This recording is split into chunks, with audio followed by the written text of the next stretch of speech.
어떤 게 더 크게 작용하는가에 따라 달라질 것 같아요. 근데 저는 개인적으로는 도덕적으로 비난할 수 없다고 생각해요.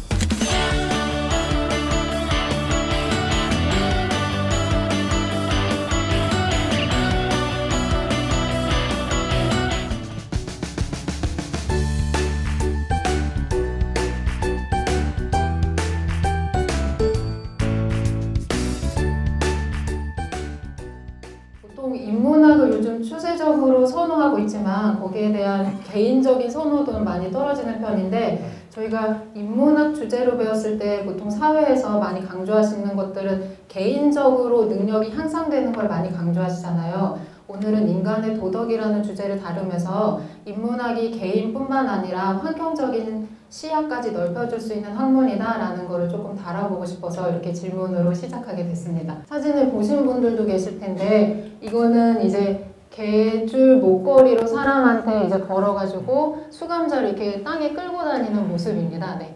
그 다음에 다음 사진을 보시면, 네, 이 사진 같은 경우는 이제 그 나체로 서 있는 수감자가 옆에 뭐 있냐면 군용으로 훈련받은 개이기 때문에 사냥개거든요. 그래서 보통 마스크를 하고 있는데 그 마스크를 치우고서 위협하고 있는 사진이 이제 담겨져 있는 것입니다.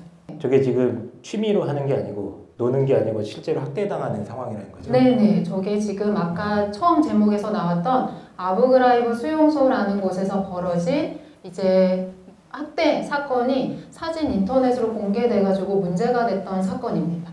그래서 오늘 전 여기에 대해서 얘기해 볼 건데요. 근데 저희가 보통 저 사진을 처음 보고서 생각하는 거는 그 수감자들을 저렇게 학대한 그 관리자들이 굉장히 인격적으로 문제가 있다라는 생각을 하게 되는데요. 혹시 환경적이거나 시스템적인 문제는 없었을까라는 생각을 해볼 수가 있어요.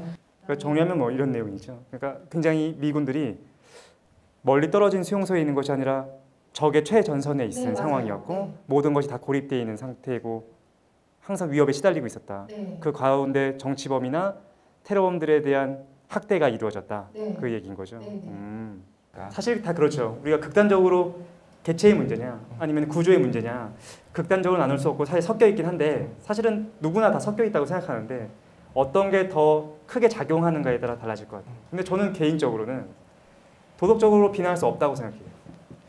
그리고 어떤 면에서 보면 문제가 될 것 같은데, 전쟁 상황이었고 그렇다고 한다면 장려까지는 아니겠지만 그런 상황이 충분히 있을 수 있다라고 고려해야 되는 건 아닌가라는 생각이 갑자기 들었거든요. 왜냐하면 극도의 스트레스 상황이라고 얘기했잖아요, 그죠? 그리고 동료들이 죽어가고 있어서 어떤 상황일 거냐면은 자신의 나약함에 대해서 끊임없이 스트레스를 받고 있는 상황이었을 거야. 내가 나약하기 때문에 얘들한테 잠식당할 수도 있을 거고, 내 동료들이 죽어가고, 어떻게 보면 그들은 윤리적인 측면에서 내가 그들을 짓밟고 그들한테 모욕감을 줌으로써 동료들한테 무엇인가 비전을 보여준다거나 아니면 희망을 심어준다거나 도덕적인 이유에서부터 발생할 수도 있지 않을까?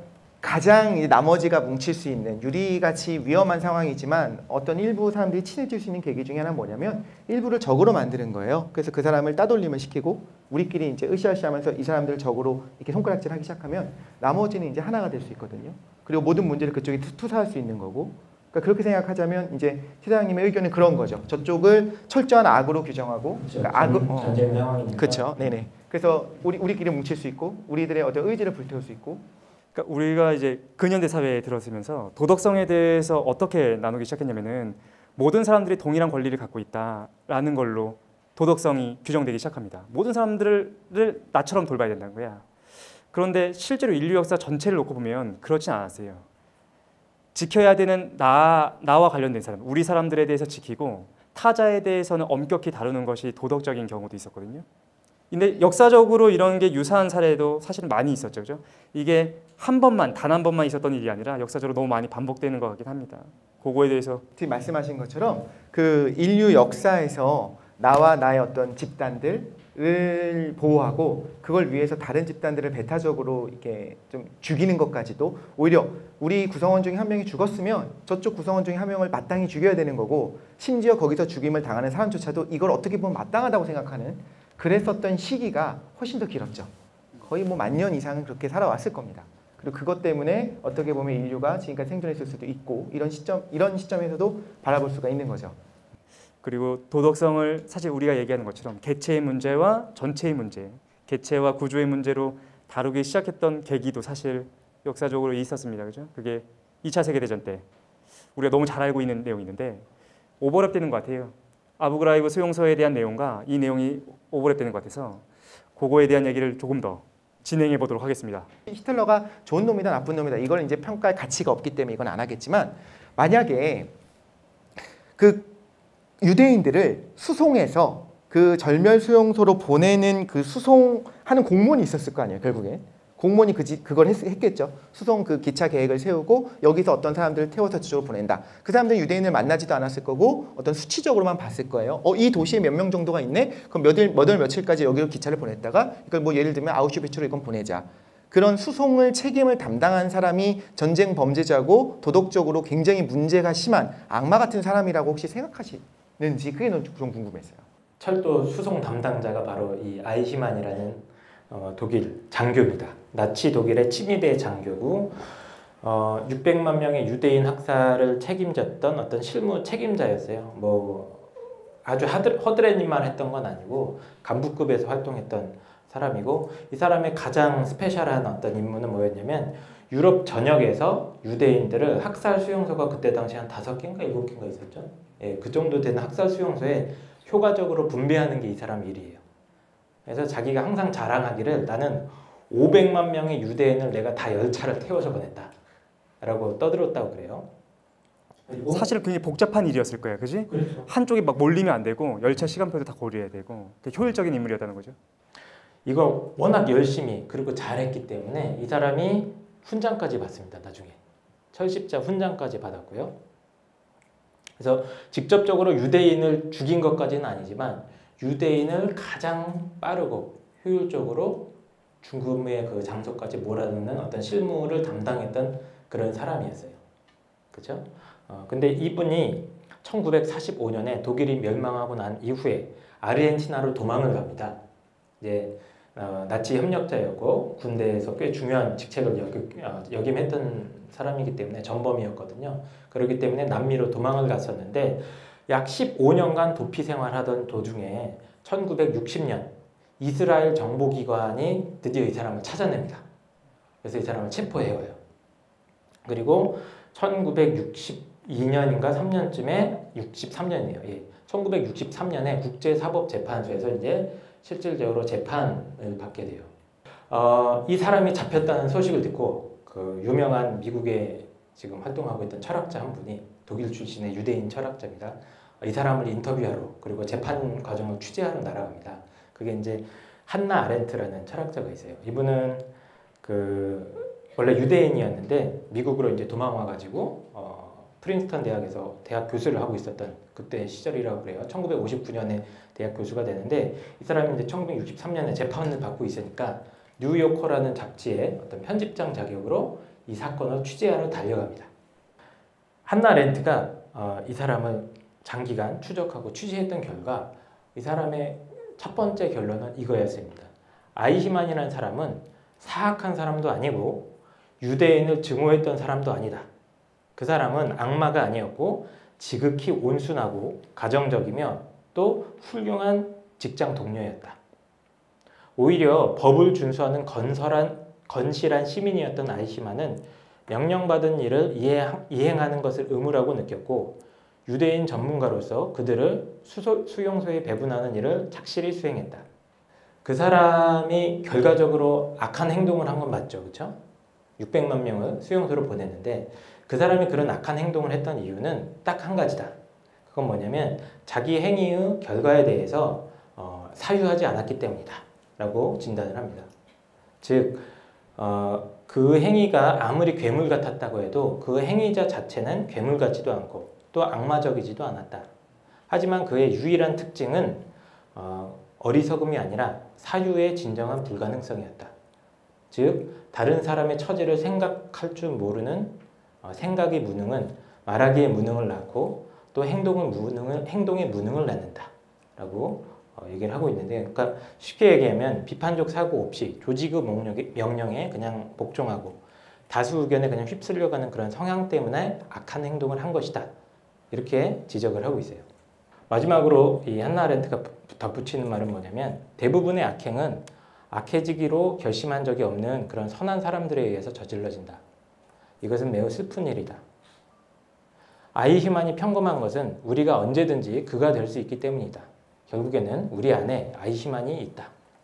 이런 얘기를 하고 있었습니다. 도덕과 윤리에 대해서 모든 사람이 얘기하지 않습니까? 얘기하고 싶어하고 얘기하기도 하고 자신의 도덕성을 갖고서 다른 사람 평가하기도 하고. 근데 우리가 집중하는 건 뭐냐면은 개체한테 집중한다는 거죠. 사실은 악인이 있었으면 좋겠어요. 나쁜 사람이 정말로 있었으면 좋겠는 거야. 그러면은 내 마음이 편해지니까. 나는 저렇게 나쁜 사람이 아니니까. 우리가 대부분 윤리에서 집중하는 건 뭐냐면은 개체에 집중하는데 아이만의 사례나 아니면은 아부그라이브 수용소가 우리한테 말해주는 거는 악함 아니면 우리가 부도덕이라고 얘기하는 것은 실제로는 시스템적인 문제일 수도 있다는 거죠. 시스템에서부터 발생할 수도 있는 거고 그 시스템 안에 있는 선한 사람들, 평범한 사람들이 만들어내는 걸 수도 있다. 그러니까 그걸 보여주는 사례가 되는 것 아닌가 그런 생각이 좀 들었습니다. 저희가 이 주제는 좀 무겁고 우울한 주제인 것 같긴 해요. 그러니까 다들 도덕적으로 완벽하다고 자기 스스로 믿고 있는 사람도 없고 다들 나약하고 현실 속에 또 들어가기만 하면은 거기에 순응해야 되는 존재이기도 하고 하지만 그럼에도 불구하고 저는 그러니까 정말 나쁜 사람이 될 수도 있고 안 될 수도 있는 그 상황에서 개인이 결정을 내릴 수 있다고는 생각을 합니다. 그게 뭐 한나 아렌트라는 학자는 이제 이성적인 판단이라고 얘기했던 거고 뭐 다른 철학자는 다른 식으로 얘기는 했던 것 같은데 근데 그 어떤 판단의 순간에서 자기가 잘 결정을 내리는 게 참 중요하지 않을까 하는 저 개인적인 생각 덧붙이고 저는 마무리 짓겠습니다. 네. 사실 이거와 관련돼서 이제 밀그램의 실험이라든가 여러 가지 이야기를 해주고 싶은 것도 많이 있어요. 그 다음에 이제 시간을 잡아서 하는 걸로 기약을 하도록 하고 저도 비슷한 생각들을 했어요. 내가 나에게 주어진 롤들을 열심히 하는 것이 중요하다 하는데 한 발자국 물러나서 내가 하는 것이 과연 이게 옳은 것인가를 생각해 보는 것이 모두에게 필요하구나. 지금 저를 포함해서 그걸 이제 어떻게 말하자면 악한 사람들을 타자화시켜가지고 나는 그러지 않고 제가 나쁜 놈이 하는 것이 아니라 나 자신을 타자화시켜가지고 또는 어떤 시대 상황을 좀 벗어나서 보편 윤리 입장에서 생각해보는 것도 좋을 것 같아요. 당연히 아이만 같은 경우에 그 시대적 상황 그 나치가 실제로 전쟁에서 승리했었으면 저 사람은 영웅이 됐을 거거든요. 동상이 생겼을지도 모르겠죠.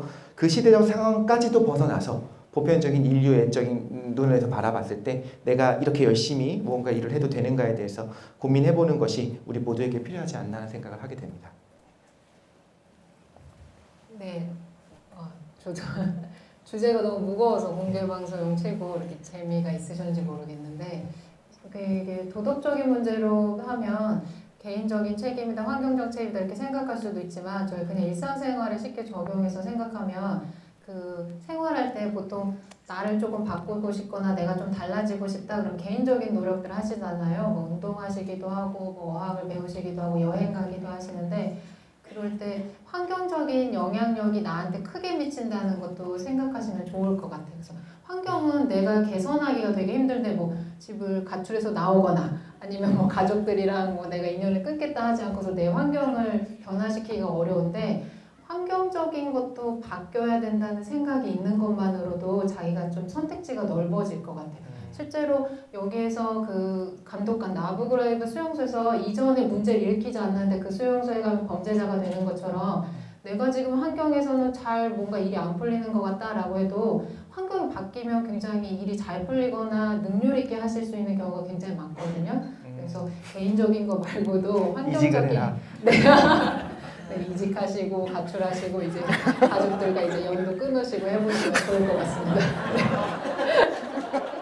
막장으로 가고 있는 것 같은데 저는 개인적으로 이제 그 두 가지를 병행해서 생각할 수 있는 계기가 되어 좋았어요. 개인적인 도덕성과 구조적인 도덕성을 비교해서 생각해 볼 수 있는 계기가 돼서 좋았던 것 같고 사실은 전혀 생각하지 않잖아요. 내가 구조 안에서 그냥 열심히 착실히 살아가고 있으니까 나는 괜찮다 라고 생각하는데 그렇다고 해서 어떤 원죄처럼 그럼에도 불구하고 내가 잘못 살아가고 있는 거 아닌가 막 이렇게 돌아볼 필요는 없겠지만 사회적으로 두 가지 도덕성이 있다는 것을 우리가 아는 것만으로도 세상을 좀 더 다채롭게 볼 수 있는 건 아닌가 그리고 심도 있게 볼 수 있는 건 아닌가 그런 생각을 했습니다.